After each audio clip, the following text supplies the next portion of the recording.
In this video, I'm going to show you guys how to make any controller into a party mix controller with built-in lights for under $20. So I'm going to take this apart and do it again to show you how I did it. Numark Party Mix controller, the special thing about it is it has built-in party lights. So I figured out a way to do this to any controller for under $20.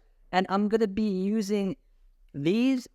They come in a set of 2 for only $20. They're actually pretty good quality. They're really light. And then they have this on the back to mount them.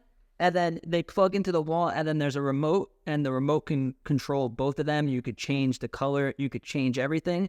And the remote's really cool because like you could turn it on when the drop hits or something like that. That's what I like to do. So I'm also going to show you how to mount the remote on your controller so you could use it. All right, so first thing that we're going to have to do, and also I'm going to leave a link down below so you can get the same lights so you could follow along. And I wouldn't recommend doing this on a very expensive DJ controller. I would recommend doing it maybe on your spare controller or one that you don't really use much. I'm using the Numark IDJ3. This is a very old controller, and it had some scratches and some issues with it, so I decided to use it for the experiment. So first thing you're going to do is you're going to take off this piece because it does have a convenient mounting bracket, but you're not going to be able to get your drill in there. So we're going to just take these off real quick.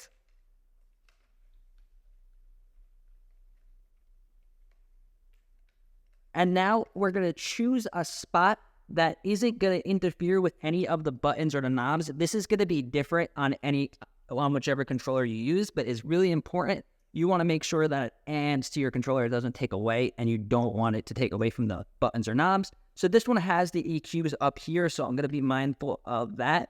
At first, I was going to mount it flush like this, but then I realized that the lights are a little too bulky, so I decided to do it on this part where it kind of makes an angle. It's where the top and the front of it meet, so that's where I'm going to do it.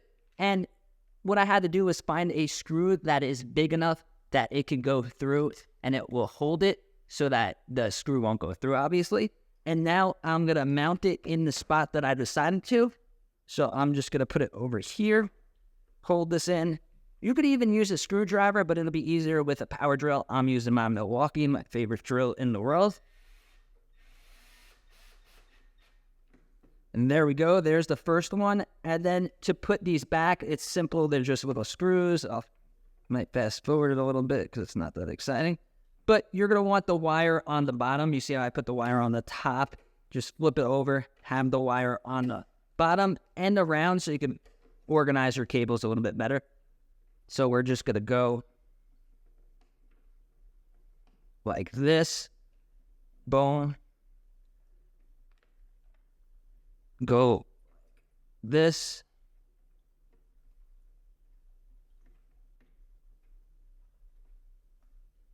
And now the same thing for this side.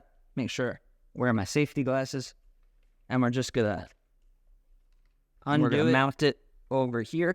And also be mindful where you're screwing into, so try not to screw into a main part of the controller. A lot of these controllers, the plastic case has a lot of room because they want to spread out the buttons and knobs. So you most likely won't ruin anything, but be careful, and it is a possibility. This is a warning. Do not do this on like a Denon Prime 4 or a $1,000 controller. Do this on a controller that if you break, you won't be too upset about. So now, we'll screw it in. And again, don't screw it in too hard. This is plastic, so you definitely don't want to crack it. If you crack it, then it's going to look bad and probably not function well. So now we have both of these in. All right, so now they're both in. Both the wires are on the bottom, so you can put them around the controller nice and neat. And now we could plug it in, see if it works.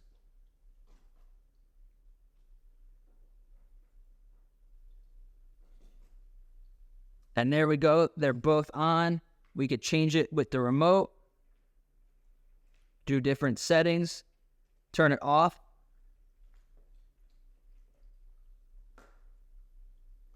And then now you could wait for the drop to come. And when the drop hits, boom. Turn them both on. Really cool. So now we have a party mix style controller, and the lights didn't add any weight to the front. It's not going to ruin the stability of the controller. And we have these lights. And now the last thing I want to show you is how to mount your remote, because you're going to want the remote somewhere on the controller so it makes it like part of the controller.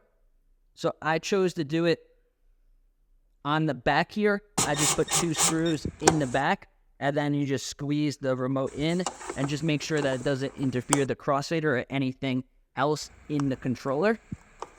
And I just thought this was a really cool idea and a way to spice up an old controller that you might not use that much. So if you found value in this video, give it a like. Let me know in the comments if you think this was cool or ridiculous, and subscribe to the channel for more interesting DJ stuff.